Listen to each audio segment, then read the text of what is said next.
Bonjour et bienvenue. Sur cette vidéo, je compare des outils de création de cartes mentales. Je suis Séverine, formatrice de formateurs et fondatrice de la Sage Academy. Les cartes heuristiques ou mind map sont des outils puissants pour organiser nos idées et mieux visualiser nos projets. L'objectif de cette vidéo est de présenter 3 outils de mind mapping populaires, Kogel, Xmind et FraMindMap, en mettant en lumière leurs points forts, leurs faiblesses et comment choisir le plus adapté à vos besoins. Qu'est-ce qu'une carte heuristique, autrement appelée carte mentale ou mind map? C'est un schéma visuel qui part d'un concept central pour explorer et structurer des idées en branches. Les utilités, ce sera faire du brainstorming créatif, de l'organisation de projets, de la prise de notes rapide, des présentations d'idées complexes, mais aussi des fiches de révision, des résumés de livres, de l'organisation, de tâches que vous avez, voilà, faire vos to-do list structurées. Je vais maintenant vous présenter chacun des outils. On commence par Kogel. Donc, c'est une application en ligne accessible depuis un navigateur. Elle est simple et intuitive, idéale pour la collaboration en temps réel.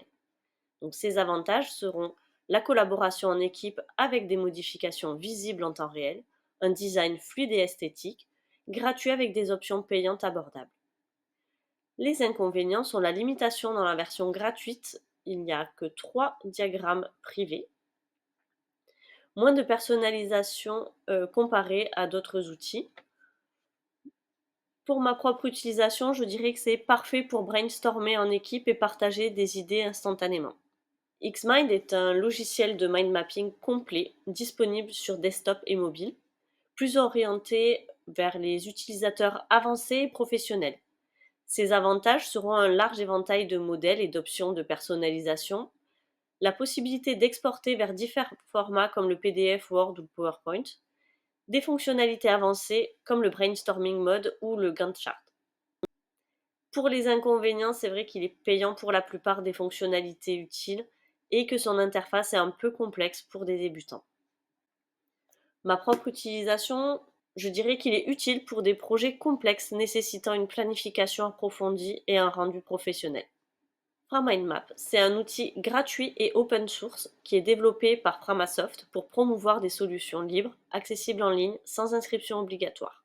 Les avantages sont qu'il est gratuit, respectueux des données personnelles, son interface est simple et conviviale, il n'y a pas de dépendance à un logiciel ou à un système propriétaire. Les inconvénients seront les fonctionnalités limitées, pas d'export avancé ou de design sophistiqué, collaboration en temps réel moins fluide. Pour ma propre utilisation, je vous le conseille car il est pratique pour des usages ponctuels ou pour initier des novices au mind mapping. Donc voici les infos principales dans ce tableau comparatif. Maintenant, je vais vous montrer des utilisations que j'ai pour chacun d'eux. J'ai utilisé Xmind en tant qu'étudiante pour synthétiser mes cours ou pour réaliser des devoirs.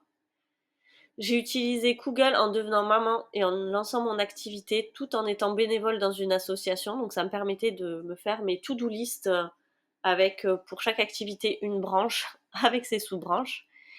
Et depuis peu, je réfléchis de plus en plus à l'utilisation de mes données et c'est comme ça que j'ai découvert Framasoft et que je me suis donc tournée vers FraMindMap. Nous voici sur mon application Xmind. Donc moi j'ai une ancienne version parce que je l'utilisais lorsque j'étais à la fac.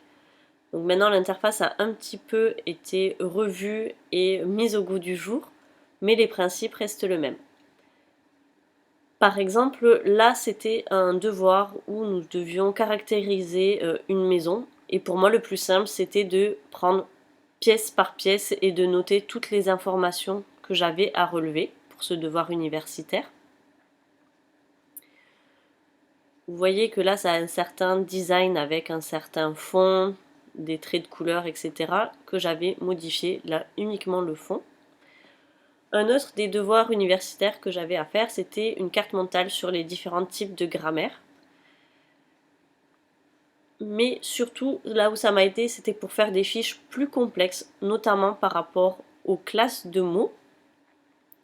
Je vais zoomer un peu plus. Donc là, par exemple, j'avais pris le verbe, le nom.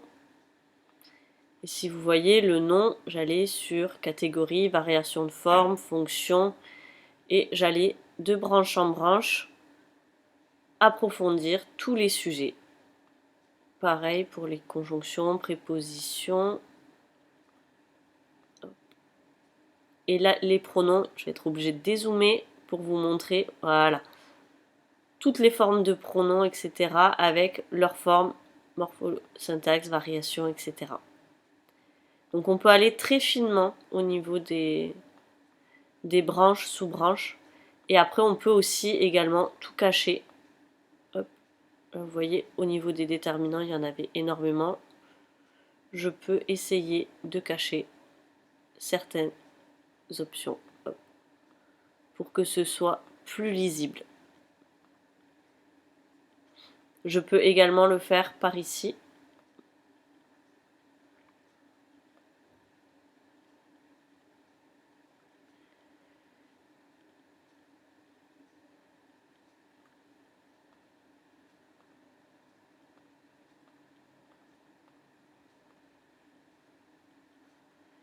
Voilà, ou les redévelopper.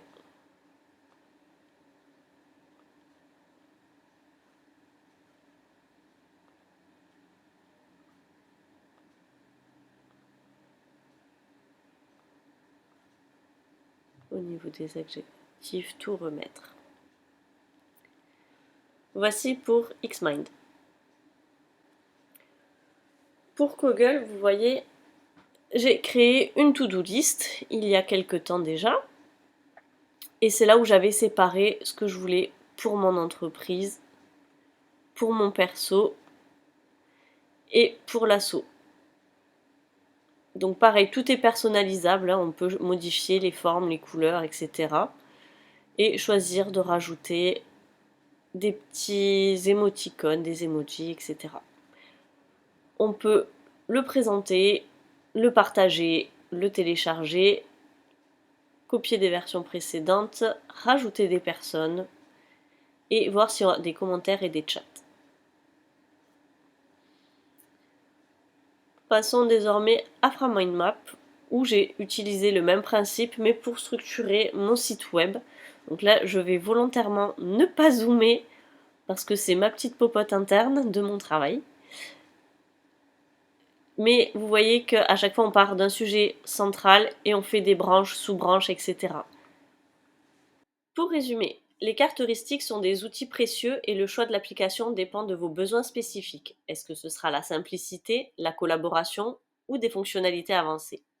Pour la carte mentale, en général, c'est une méthode visuelle pour synthétiser et retenir les informations. Donc c'est autant utile pour l'organisation que pour les sessions de révision. Et vous, quel outil allez-vous essayer pour votre prochain projet? Je serai ravie de discuter de vos retours et de vos préférences. Si vous avez des questions, n'hésitez pas à me les poser en commentaire ou à me contacter. Si vous souhaitez d'autres présentations d'outils, n'hésitez pas à visiter ma chaîne YouTube où il y a déjà Padlet et Prezi de présenter, ou encore à vous inscrire à mes sessions d'initiation pour développer vos connaissances et l'utilisation de ces outils. Je vous laisse là pour essayer et je vous dis un grand merci.